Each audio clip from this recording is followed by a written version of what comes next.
حضرت ابو ہریرہ بہت بڑے معروف اصحاب میں سے ہیں، اور تقریباً رسول کریم کی زندگی کے 2 سال 3 مہینے ایسے ہیں جس کو اس فرد نے جس میں رسول کریم کے ساتھ گزارا ہے 2 سال 3 مہینے۔ اس وقت اگر آپ احادیث کی دنیا میں دیکھیں، شیعہ کی بات نہیں کرنا چاہوں گے، شیعوں کے ہاں ان سے احادیث نہیں لی گئی، لیکن اگر احادیث ہمارے برادران کی احادیث میں دیکھیں تو اکثر احادیث ان سے ہیں، اور ان احادیث کی تعداد بھی تقریباً 5,500 ہے۔ تقریباً کتنی؟ 5,500۔ حضرت ابوبکر سے منقول احادیث 40 سے کم ہے، حضرت عمر سے منقول احادیث 40 سے کم ہے، حضرت علی مرتضیٰ سے منقول احادیث شاید 30 بھی نہ ہو، لیکن ابو ہریرہ سے منقول احادیث کی تعداد 5,500 ہے، جبکہ علم نبی کا وارث اور شہر علم کا دروازہ علی ہے۔ سوچنے والی بات ہے یہ کہ دین کہاں سے لے رہے ہو؟ جس شخصیت کو اللہ کا رسول اپنے علم کا محافظ، وارث اور اپنے شہر علم کا دروازہ کہے، اس سے اخذ شدہ احادیث کی تعداد دیکھو، اور اس کے مقابلے میں دوسروں کو دیکھ لو۔ حضرت ابو ہریرہ کو اپنے دور اقتدار میں معاویہ نے مکہ کا گورنر بنایا تھا۔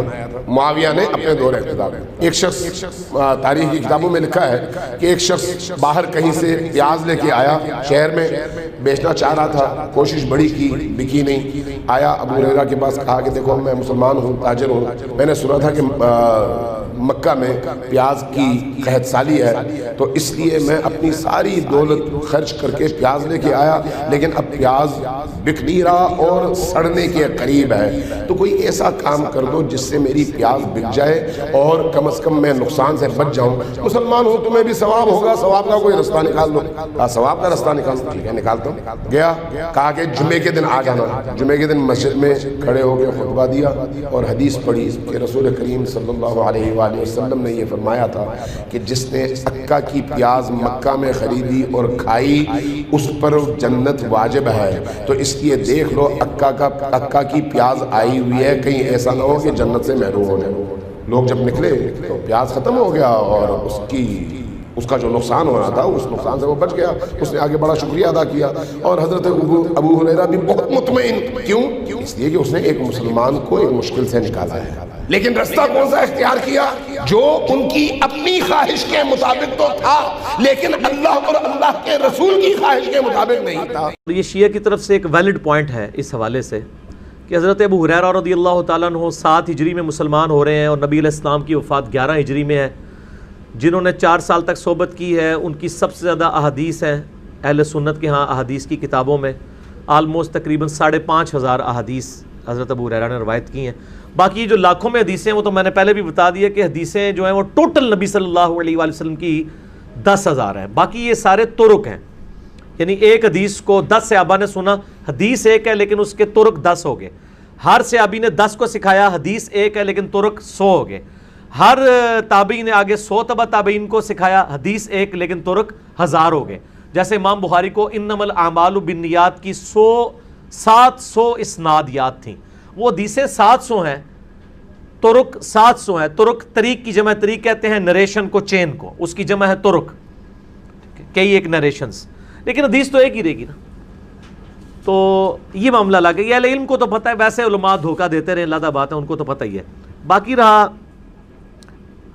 اہل بیت سے احادیث روایت کرنے کا معاملہ، تو میرا اس میں موقف یہ ہے کہ صرف مولا علی کا مسئلہ نہیں ہے، حضرت ابو بکر اور حضرت عمر سے بھی بہت کم حدیثیں ہیں ہمارے اہل سنت کی کتابوں میں، اور اس کا جواب حضرت ابو ہریرہ نے خود بھی دیا ہے۔ بخاری مسلم میں حدیث ہے کہ لوگ کہتے ہیں کہ ابو ہریرہ اتنی حدیثیں بیان کرتا ہے، تو وہ کہتے ہیں کہ میرے باقی بھائی جو ہیں وہ تو دن کے وقت مشقت اٹھاتے ہیں روزگار کمانے کی، اور میں تو اصحاب صفہ میں شامل ہوں، پورا دن نبی صلی اللہ علیہ وآلہ وسلم کی صحبت میں رہتا ہوں، آپ سے سوال پوچھتا رہتا ہوں، حدیثیں یاد رکھ لیتا ہوں۔ پھر بخاری مسلم میں بھی حدیث ہے، نبی علیہ السلام نے فرمایا کہ کون ہے جو اپنی چادر بچھائے، تو اب حضرت ابو ہریرہ نے بچھائی تو نبی علیہ السلام نے یوں مٹھی بھر کے اس میں رکھی، انہوں نے سینے سے لگا لی، اس کے بعد وہ کوئی حدیث نہیں بھولے۔ بل مولا علی نے اس لیے روایت نہیں کی کہ مولا علی ہوں یا ابو بکر ہوں یا عمر ہوں یا عثمان ہوں رضی اللہ عنہم اجمعین، یہ سب کے سب خود سراپا سنت ہے، ان کو حدیثیں روایت کرنے کی ضرورت نہیں تھی، ان کی شخصیت ہی خود نبی صلی اللہ علیہ وآلہ وسلم کی شخصیت کا پرتو تھی۔ میں نے بتایا صحیح بخاری میں موجود ہے کہ حضرت علی رضی اللہ تعالیٰ عنہ کوفے کے چبوترے پر نماز پڑھنے کے بعد بیٹھ کے لوگوں کو مسائل سکھایا کرتے تھے، پریکٹیکلی وضو کر کے سکھاتے تھے. جب چلتی پھرتی رسول اللہ کی تصویر حضرت ابوبکر، عمر، عثمان و علی کی شکل میں موجود ہے تو ان کو حدیثیں بیان کرنے کی ضرورت ہی نہیں ہے، وہ تو خود چلتے پھرتے. اسی لیے کہا گیا نا علیکم بسنتی و سنت الخلفاء الراشدین المہدیین، تم پر میری سنت اور میرے خلفاء راشدین کی سنت لازم ہے. وہ جو روایت ہے نا کہ میرے صحابہ ستاروں کی مانند ہیں، جس کی بھی پیروی کرو کامیاب ہو جاؤ گے، جھوٹی روایت ہے. شیخ البانی، شیخ زبیر لزئی سب اس کو جھوٹا کہتے ہیں. یہ تو پاسبل ہی نہیں ہے نا. ہاں خلفاء راشدین کی سنت لازم ہے، کیونکہ کئی صحابہ رسول سے ایسی تفردات ثابت ہیں جو اجماع امت کے خلاف ہیں. مثلاً بخاری میں آتے ہیں ابن مسعود رضی اللہ تعالیٰ عنہ سورۃ الفلق اور سورۃ الناس کو قرآن کا حصہ نہیں مانتے تھے. بعد میں انہوں نے رجوع کر لیے تو الگ بات ہے، بھر وہ پہلے تو نہیں مانتے تھے بلکہ خرج دیتے تھے مصحف میں سے، جبکہ باقی سارے صحابہ اس کو حصہ مانتے تھے. تو انڈیویجول صحابی کی رائے غلط بھی ہو سکتی ہے، اس لیے صحابہ کا اجماع حجت ہے یا خلفاء راشدین کی سنت حجت ہے، وہ بھی جس پہ اجماع ہو جائے. اگر خلیفہ راشد سے بھی کہیں غلطی ہوگی وہ رپورٹ ہو جائے گی اور اس کی اصلاح ہو جائے گی، لیکن عام صحابی کی غلطی رپورٹ نہیں ہوتی ہے. اس لیے خلفاء راشدین کی سنت پہ عمل کیا جائے، وہ سراپا سنت ہے. دوسرا، خلفاء راشدین میں احتیاط کا پہلو بھی ذرا غالب تھا، یہ حقیقت ہے. صحیح مسلم میں حدیث ہے کہ مولا علی رضی اللہ تعالیٰ عنہ جب نہروان کے لیے خوارج کے خلاف قتال کرنے کے لیے جا رہے تھے تو انہوں نے اپنے فوج کا مورائل بلند کرنے کے لیے ایک حدیث بیان کی، اور اس سے پہلے انہوں نے بڑے جو ہے حیران کن الفاظ بولے. انہوں نے کہا کہ نبی صلی اللہ علیہ وآلہ وسلم سے متعلق میں کوئی ایسی بات بیان کروں جو میں نے خود نہ سنی ہو، میں اس کو اس سے بڑا جرم سمجھتا ہوں اپنے حق میں کہ مجھے آسمان سے زمین پر پٹخ دیا جائے. وہ میں اپنے لیے کم عذاب سمجھتا ہوں، لیکن اس عذاب کو میں بڑا عذاب سمجھتا ہوں کہ میں نبی صلی اللہ علیہ وآلہ وسلم کی طرف کوئی ایسی بات منسوب کر دوں جو میں نے خود نہ سنی ہو. اب ذرا احتیاط کا پہلو دیکھیں تو پھر ایسے لوگ تو ڈرتے ہی ہوں گے نا روایتیں بیان کرتے ہوئے. تو اس کے بعد پھر انہوں نے حدیث بیان کی کہ خوارج کو جو لوگ قتل کریں گے وہ مخلوق کے بہترین لوگ ہوں گے، اور خوارج کی جماعت جو ہے وہ بدترین جماعت ہوگی. کیونکہ سیدنا علی ان سے قتال کرنے جا رہے تھے، انہوں نے اپنے فوجیوں کا مورائل بلند کیا، یہ اس موقع پہ انہوں نے کہا. تو یہ الفاظ مسلم میں ہے کہ میں آسمان سے زمین پہ گر پڑوں یہ مجھے گوارا ہے، لیکن نبی علیہ السلام کی طرف کوئی ایسی بات بیان کروں. پھر دیکھیں مسلم شریف کی جو پہلی حدیث ہے وہ مولا علی سے ہے، اور وہ حدیث کیا ہے؟ جس شخص نے میری طرف جھوٹ منسوب کیا وہ اپنا مقام دوزخ میں دیکھ لے. یہ حدیث حضرت ابو ہریرہ سے بھی ہے، انس بن مالک سے بھی ہے، مغیرہ بن شعبہ سے بھی ہے، جابر بن عبداللہ سے بھی ہے رضی اللہ عنہم اجمعین. یہ سارے طرق امام مسلم شروع میں یہ لے کے آئے ہیں. تو اس سے آپ کو احتیاط کا پہلو ذرا سمجھ آ جاتا ہے. تو میرا تو گمان ایسا ہی ہے. بعض شیعہ علماء کا موقف ہے کہ حضرت ابو ہریرہ رضی اللہ تعالیٰ عنہ دشمن اہل بیت تھے، نعوذ باللہ. ان کے اس دعوے میں کہاں تک حقیقت ہے وضاحت فرما دیں. ان کے دعوے میں کوئی حقیقت نہیں ہے، یہ اسی طرح کے دعوے ہیں جس طرح سنی علماء شیعہ کے بارے میں کلیم کر دیتے ہیں، اسی طرح کے ظاہر ہے کہ ان کے علماء اہل سنت کے بارے میں یہ دعوے کلیم کر دیتے ہیں. چند ایک سطحی باتیں سن کے تو ایک رائے قائم کر دیتے ہیں کہ سیدنا ابو ہریرہ رضی اللہ تعالیٰ عنہ سے بڑھ کر کوئی محب اہل بیت ہے ہی نہیں تھا. میں اس کو ٹیکنیکلی پروف کروں گا اہل سنت کی کتابوں سے، فی البدی جتنی مجھے باتیں یاد ہیں. ظاہر ہے میں نے کوئی لکھی ہوئی چیز تو نہیں ہوتی ہے، جو میرے دماغ میں آئے گی میں انشاءاللہ اس کو ڈسکس کروں گا. سیدنا ابو ہریرہ رضی اللہ تعالیٰ عنہ کے بارے میں صحیح مسلم میں حدیث موجود ہے کہ ابو ہریرہ کہتے ہیں کہ میرے بارے میں اور میری والدہ کے بارے میں نبی علیہ السلام نے دعا کی تھی کہ اے اللہ جتنے مومن ہیں وہ ابو ہریرہ اور اس کی ماں سے محبت رکھیں، اور مومنین کی محبت ابو ہریرہ اور ان کی ماں کے دل میں داخل کر دیں. ابو ہریرہ کی جو والدہ تھی نبی علیہ السلام کو گالیاں دیتی تھی، کافرہ تھی.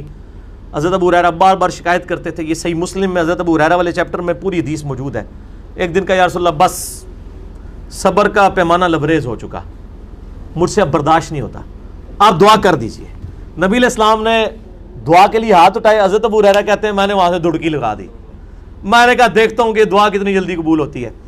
کہتے ہیں گھر پہنچا تو دروازہ بند، دروازہ کھٹکھٹایا تو اماں نے کہا باہر ہی رہ، میں غسل کر رہی ہوں. غسل کر کے باہر آئی، مجھے لے جاؤ نبی علیہ السلام کے پاس. کلمہ پڑھ لیا، اور وہاں نبی علیہ السلام نے دعا کیا اللہ ابو ہریرہ اور ان کی ماں کی محبت تمام مومنین کے دلوں میں ڈال، اور مومنین کی محبت ان دونوں کے دلوں میں ڈال. جیسا کہ صحیح مسلم میں حدیث ہے کتاب الایمان میں 240 نمبر کہ علی سے محبت نہیں رکھے گا مگر مومن، اور علی سے بغض نہیں رکھے گا مگر منافق. تو مولا علی کے بارے میں بھی حدیث موجود ہے، وہ ذرا زیادہ ایلیبریٹ ہے، اس میں بغض والا ذکر بھی ہے، اس میں صرف محبت کا ذکر ہے. تو اس لیے سیدنا ابو ہریرہ رضی اللہ تعالیٰ عنہ کے اوپر جتنے حملے منکرین حدیث کرتے ہیں یا رافضیوں کی طرف سے ہوتے ہیں ان کو میں یعنی دعوت اصلاح دوں گا کہ وہ اپنے ایمان کی فکر اس حوالے سے کریں. باقی یہ بالکل جھوٹا الزام ہے کہ سیدنا ابو ہریرہ جو ہے وہ بغض اہل بیت رکھنے والے تھے. اہل بیت کی شان میں جتنی کرٹیکل حدیثیں ہیں وہ حضرت ابو ہریرہ سے ہیں رضی اللہ تعالیٰ عنہ. مثلاً صحیح مسلم میں ایک حدیث ہے حضرت علی کے فضائل والے چیپٹر میں. یہ میرا جو ریسرچ پیپر ہے اس کے اندر یہ ساری حدیثیں آلموسٹ آپ کو مل جائیں گی. یہ چلیں بائی چانس میری ٹیبل پہ پڑا بھی ہوا ہے. ہاں یہ حدیث جو ہے وہ صحیح بخاری کے اندر موجود ہے 3701 اور مسلم شریف کا جو طریق ہے نا 2 طرق ہیں 6222 اور 6223 یعنی 6222 اور 6223. یہ حضرت ابو ہریرہ سے ہے. اتنی کریٹیکل حدیث مولا علی کی شان میں. حضرت ابو ہریرہ رضی اللہ تعالیٰ عنہ کہتے ہیں کہ نبی علیہ السلام نے غزوہ خیبر کے دن ارشاد فرمایا آج میں اس شخص کے ہاتھ میں جھنڈا دوں گا جو اللہ اور اس کے رسول سے محبت کرتا ہے اور اللہ اور اس کا رسول اس سے محبت کرتے ہیں. اور حضرت ابو ہریرہ کہتے ہیں حضرت ابو ہریرہ اسپیشلی اس حدیث کے ساتھ ابو ہریرہ کہتے ہیں کہ میں نے عمر بن خطاب سے سنا کہ وہ کہا کرتے تھے کہ مجھے اس دن سے پہلے کبھی بھی یہ تمنا نہیں ہوئی کہ نبی علیہ السلام میرے سپرد کوئی قیادت کریں سوائے غزوہ خیبر کے. ساری رات میں اس امید میں گزاری کہ نبی علیہ السلام مجھے وہ جھنڈا دیں, لیکن نبی علیہ السلام نے علی کو بلوایا اور انہیں جھنڈا دیا اور پھر روانہ کر کے ان کے لیے دعا فرمائی. تو یہ حضرت ابو ہریرہ نے حضرت عمر کا قول نقل کیا ہے کہ حضرت علی پر رشک کرتے تھے حضرت عمر, اور کون نقل کر رہا ہے؟ حضرت ابو ہریرہ. تو بغض اہل بیت کیسے ہو سکتا ہے؟ اچھا اسی طریقے سے وہ مسند احمد میں ایک حدیث ہے کہ نبی علیہ السلام نماز پڑھ رہے تھے تو سیدنا حسن و حسین جو ہے نبی علیہ السلام کے کندھے پہ سوار ہو گئے اور آپ علیہ السلام نے سجدہ لمبا کر دیا. یہ حدیث جو ہے یہ حضرت ابو ہریرہ راوی ہیں اس حدیث کے. اور سب سے کریٹیکل حدیث سیدنا حسن و حسین کے بارے میں جو کسی اور صحابی سے نہیں ہے وہ ہے ہی حضرت ابو ہریرہ سے ہے. اب یہ بائی چانس یہ کھولا ہوا ہے تو میں اس میں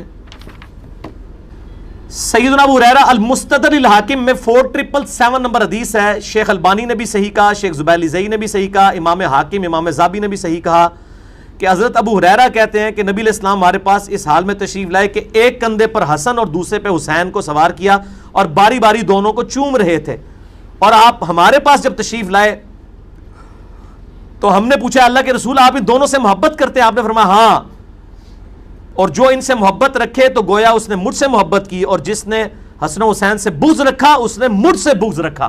اس حدیث کے راوی صرف حضرت ابو ہریرہ ہیں کہ جس نے حسن و حسین سے محبت کی اس نے مجھ سے محبت کی, اور جس نے حسن و حسین سے بغض رکھا اس نے مجھ سے بغض رکھا. اس کریٹیکل حدیث کے راوی صرف حضرت ابو ہریرہ ہیں. تو ابو ہریرہ میں کہاں سے بغض اہل بیت ہوگا؟ یہ تو میں نے آپ کو ایک اینگل بتایا ہے. دوسرا اینگل یہ ہے کہ آل امیہ کے خلاف اعلان حق جن اصحاب نے بلند کیا ان میں حضرت ابو ہریرہ شامل تھے. جب تکبیرات کی انہوں نے سنت چھوڑی حضرت ابو ہریرہ نے ان کی مخالفت کی. بخاری مسلم آپ کھول کے دیکھ لیں, سب زیادہ مخالفت کرنے والے تھے.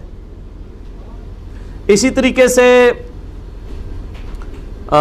حضرت ابو ہریرہ رضی اللہ تعالیٰ عنہ صحیح بخاری میں وہ حدیث ہے کہ میری امت کی تباہی جو ہے وہ قریش کے لونڈوں کے ہاتھ میں ہوگی, اور بنو امیہ کی طرف انہوں نے کنایا کیا. اور صحیح مسلم میں موجود ہے کہ حضرت ابو ہریرہ کہتے ہیں کہ نبی علیہ السلام نے فرمایا تھا کہ میری امت کا یہ قبیلہ میری امت کو تباہ و برباد کر دے گا. تو ہم نے پوچھا یا رسول اللہ علیہ وسلم ہم اس وقت کیا کریں؟ تو نبی علیہ السلام نے فرمایا کہ کاش میری امت ان سے الگ ہو جائے اس وقت. اس حدیث کے راوی بھی حضرت ابو ہریرہ ہے. پھر المستدرک الحاکم میں اور مسند ابی یعلا میں جو روایت ہے کہ نبی علیہ السلام نے بنو امیہ کے بندروں کو اپنے ممبر پہ ناچتے کودتے ہوئے دیکھا. حضرت ابو ہریرہ کہتے ہیں نبی علیہ السلام نے یہ خواب دیکھی اور اس کے بعد آپ چند دن زندہ رہے, آپ کو ہم نے مسکراتے ہوئے نہیں دیکھا, آپ اتنے غمگین تھے کہ میرے ممبر پہ بنو امیہ کے بندر آ کے بیٹھ جائیں گے, یعنی ان کے حکمران, میری وفات کے بعد. اس حدیث کے راوی بھی حضرت ابو ہریرہ ہیں. یار جو بنو امیہ کے لوگوں کو بندروں والی روایت جو ہے وہ حضرت ابو ہریرہ سے روایت ہے. ٹھیک ہے جی, ہر موقع پہ وہ آل امیہ کی مخالفت کرتے تھے. بخاری میں حدیث موجود ہے مروان ایک دفعہ چلا گیا تو مدینے کے اوپر نائب بنا کے چلا گیا حضرت معاویہ کے دور میں. حضرت ابو ہریرہ کو، تو انہوں نے جب جمعے کی نماز پڑھائی تو انہوں نے وہی صورتیں پڑھی جو نبی علیہ السلام پڑھتے تھے. تو بعد میں آ کے پھر لوگوں نے مروان کو شکایت کی کہ جی علی بن ابی طالب جو کوفے کے اندر پڑھا کرتے تھے نا، ابو ہریرہ نے آج وہ تلاوت کی ہیں صورتیں. تو مروان نے بلا کے حضرت ابو ہریرہ سے کہا کہ تم نے وہ علی والی صورتیں، انہوں نے کہا علی والی نہیں ہیں، وہ نبی والی ہیں. علی جو کچھ کوفے میں جمعے کی نماز کی صورتیں پڑھاتے تھے وہ نبی علیہ السلام نے تعلیم دی تھی. تو ایک پورا چیپٹر ہے. حضرت ابو ہریرہ کا یہ پہلو لوگوں سے پوشیدہ ہے. ظاہر ہے کہ جب سنی جو ہیں وہ اپنی زبانیں بند کر کے اور اپنے اپنے بلوں میں گھسے ہوئے ہیں، صحیح بات لوگوں کو بتانے کے لیے تیار نہیں ہے، شیعہ بھی اسی طریقے سے ہیں، تو لوگوں میں ظاہر دراڑیں تو بڑھے گی. ہماری دعوت کی کامیابی کی وجہ کیا ہے کہ ہم نے الحمدللہ وہ دراڑیں فل کر کے لوگوں کو صحیح بات بتائی ہے. تو یہ حضرت ابو ہریرہ پہ بالکل جھوٹا الزام ہے، میں نے اس کو کلیریفائی کر دیا.